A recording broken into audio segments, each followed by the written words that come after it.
everyone, I'm Casey, and many of you that are watching this video on my YouTube channel already know who I am, but I'm recording this video to post to the Pacific Northwest BJD Expo Facebook to introduce myself to the group because it was announced yesterday, finally, the big news, the cat is out of the bag. I am going to be taking over the Pacific Northwest BJD Expo. This is something that I've been working on with Dorothy, the previous owner, for a little while now. It's something that I have wanted to do for quite a long time. So I wanted to introduce you to me and tell you about the future of the Expo, at least as it stands right now. Because I'm already seeing questions coming up of when and where and all of that. So I thought I would address what I can right now, as well as say hi and introduce you to me. So first, let me give you a little bit of a longer background about me. I have been making dolls or collecting dolls in some genre for 20 years now. I've collected reborn dolls, Raggedy Ann dolls, vintage toys and dolls like Strawberry Shortcake, and I make cloth dolls also, which I have done for years, and I have a separate shop for that. And then since 2016, I've been into customizing Blythe dolls. So basically, I met Dorothy, the previous owner of the Expo, many years ago. I don't even want to guess, it's probably over 10, when I attended one of her Dolls for All shows. I believe in Portland. I did a couple of them, Portland and Washington, with her, and that was when I was selling my cloth dolls, and I really connected with Dorothy. I loved her, and then I moved out of the country. I still was making dolls, but just kind of off on my own thing and lost touch with Dorothy.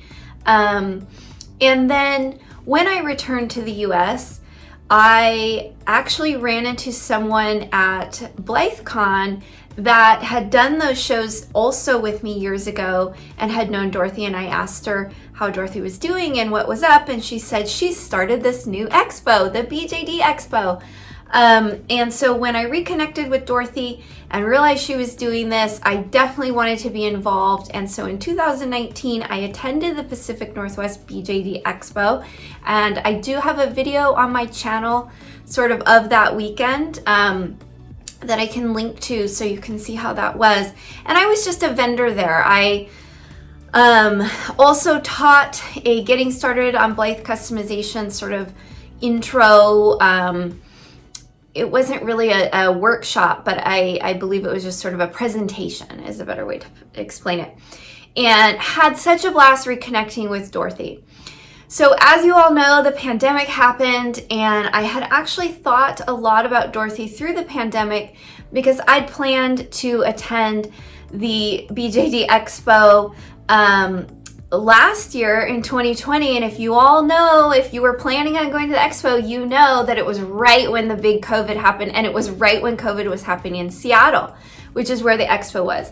And I'm actually sitting here reflecting back on that and thinking, at this time last year, I was saying to a friend, oh, I'm not gonna miss the Expo. It'll be over, this coronavirus thing. I don't know what it is, but they'll have it cleared up by April.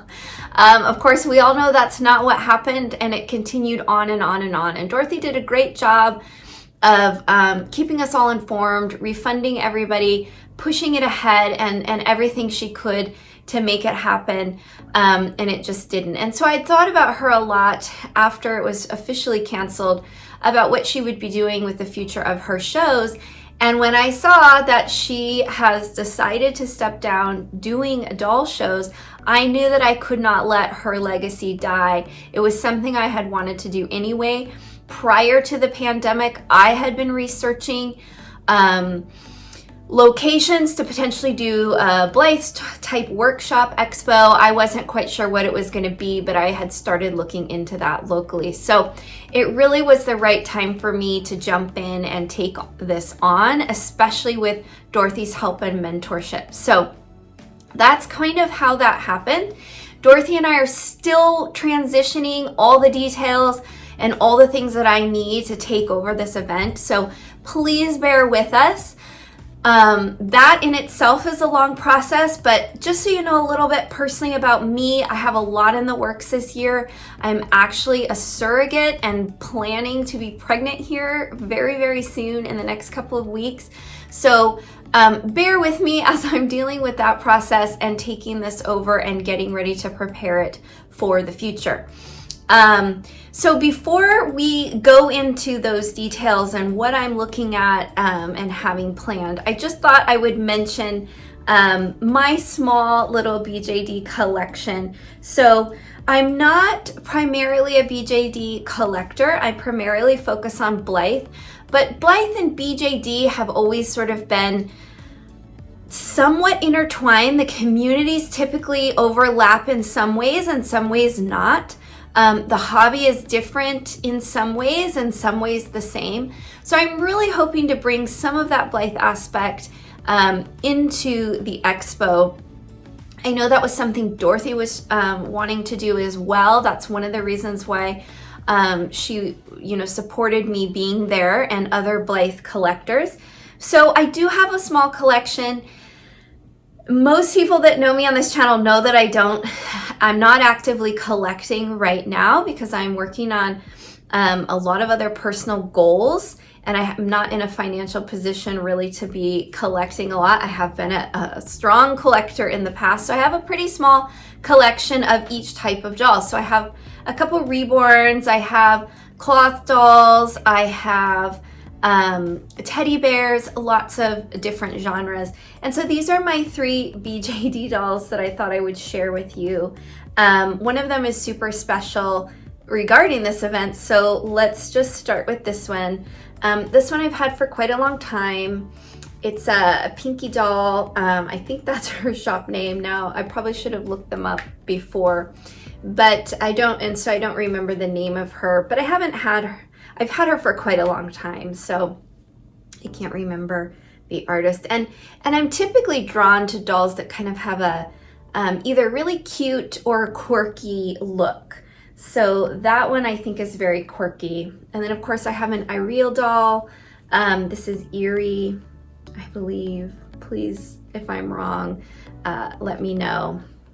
I love these dolls. I would love to get another one, but this is just the one that I have.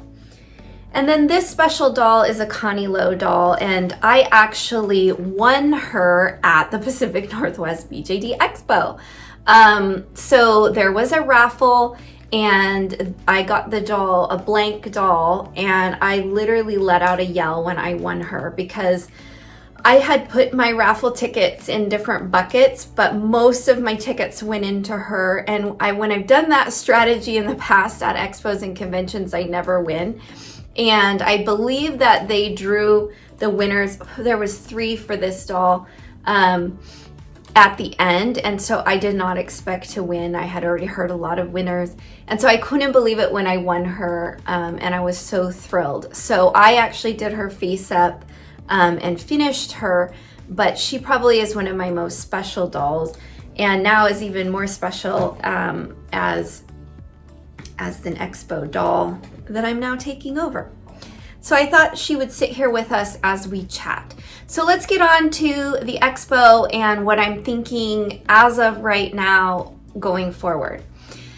So the first big thing that I know will be good for some people and disappointing for others is that the expo is going to move to Portland, Oregon.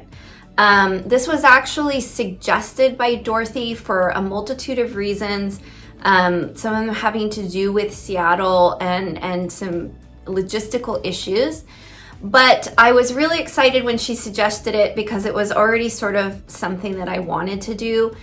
I live in Oregon. I'm only 2 hours away from Portland. So for me, it's just going to be very easy to plan and be able to travel up there and all of that. So it is going to move to Portland, Oregon. The other nice thing about Oregon is we don't have sales tax. So for our vendors, that's going to be really nice. As a vendor myself, it's really nice to not have to worry about collecting and remitting sales tax. So that's one real benefit for buyers and vendors, is we won't have sales tax. So it is moving to Portland, Oregon. The plan right now for the next show is that I'm hoping to host a luncheon in Portland by the end of this year, looking at October, November. Part of what's going on right now is, as I mentioned, I am a surrogate this year, so I have some guidelines around the pregnancy that I have to follow and schedule around. So that's going to make this year's planning a little complicated because I have to be in the parameters. But I'm hoping, if everything goes well with surrogacy, that around October I should be able to travel up to Portland for something small like a luncheon. The reason why I'm not going to be planning a full show this year is because of the pregnancy, but also because there's just not enough time to plan a show of this scale, of what I want this scale of this show to be, in just a few months. And right now, the event centers and the hotels are still facing a lot of restrictions on capacity and scheduling and all of that, still due to COVID. The good news is, at least here in Oregon, our case numbers have dropped dramatically. The county that I live in has gone down in risk level consistently week to week. This week, we're going down to the lowest level we've been since last year, I believe. So everything's moving in the right direction, but because of that, we can't really plan and schedule. And hosting a large event at reduced capacity is just not feasible. And it wouldn't be fair for those of us that do travel to not have a large event. It wouldn't be fair to ask people who don't feel comfortable traveling to make that decision right now. So the reason for the luncheon would be more so that Dorothy and I can sort of pass the baton with a group of doll enthusiasts and friends. So I don't have the details on the capacity of that yet. I'm hoping to have that stuff figured out next month in April. So I will be in touch with the venue and working that out. So it probably will be pretty limited. It will most likely just be a luncheon, maybe some activities, maybe some demos or presentations, but probably not a vendor room or much more than a 1 day, maybe 2 day type event, maybe a luncheon and a workshop the next day, or I'm not sure, but it's not going to be a full show this year. Unfortunately, there's just not time, and COVID is still rearing its ugly head. So the full show will be planned for 2022, most likely in the spring, same as Dorothy had been doing it. I like April. April seems to be a safe weather zone where we're not going to have snow or anything impacting. March in Oregon can sometimes impact with weather, and so I'm thinking most likely 2022 April will be the first full show. What that entails, the theme, all of that stuff is not going to be planned right this minute. I don't have anything to share on that, but I do want to give you a little bit of my background putting on shows. So I have put on craft shows before many years ago. I do have show experience, but the real experience I have is the virtual convention I've been doing for 3 years now. So I've been hosting a virtual convention for Blythe dolls called Blythe vs. Blythe. It's been going on, I think, 3 years now. I'll have to go back and look. And it's a virtual convention every 3 to 4 months. It's hosted on Facebook, and we do everything that is included in a real live convention. There are demos and workshops, there are giveaways, there are games, there is a vendor week. It is wildly successful. It's super fun. And this month, March 2021, is the last time I'm doing it, so that I can shift my focus over to the expo and the other things I have going on. So part of what I'm hoping for this expo, the BJD Expo, is to bring in my experience with community building and learning and all of the stuff that I've built with this convention over the years and try to bring that to the BJD Expo. And so I'm hoping that there's going to be a virtual aspect. I'm hoping that we can invite more people in than those that are physically there. So more on that later, but just so you know, if you want to check out what I'm talking about, you can go to blytheversusblythe.com and see what we've done over the years, just to get an idea of what I'm trying to say. So the show, again, the first big show should be next year in spring. So look for details on that.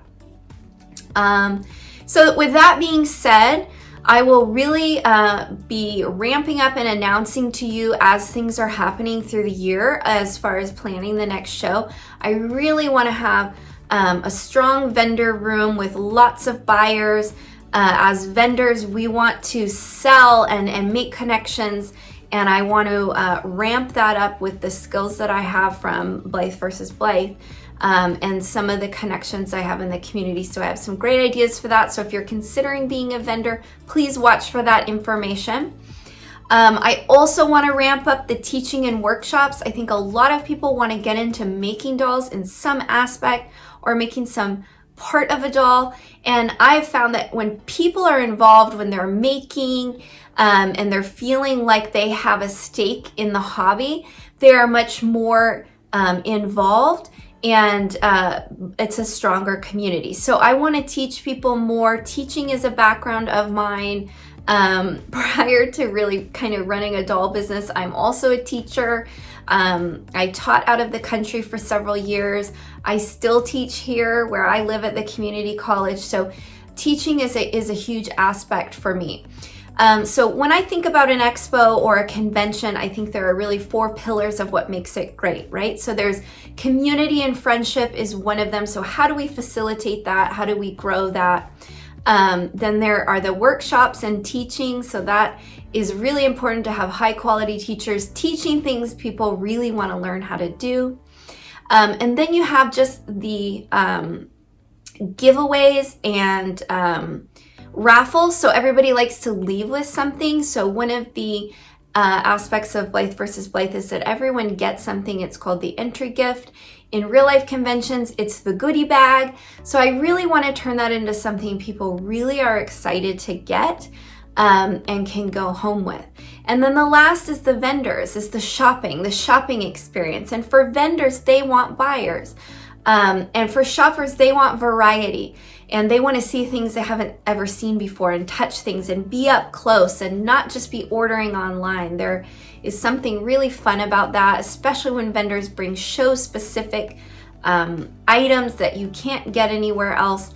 And so that's something that I want to work on. So those 4 things will be the things I'll be asking you in the community to help with as we move towards the show in 2022. So if you have any questions for me, feel free to send me a friend request, follow me on all the social media channels. I'll also post my email. I'm going to be creating a special email just for the expo, so questions regarding that can go there. But again, I'm still working through all those details, so I'll put my email below that you can contact me at now if you have questions. Otherwise, please save your questions until things start happening and being announced, because I probably don't have the answer if I haven't already answered it in this video. So I hope you enjoyed watching this and getting to know me a little bit. I hope you're really excited about the future of the expo. I know I am. I've been up at night already thinking about everything and trying to just put it off my mind right now, because it's not something that I'm ready to completely full force focus on right now.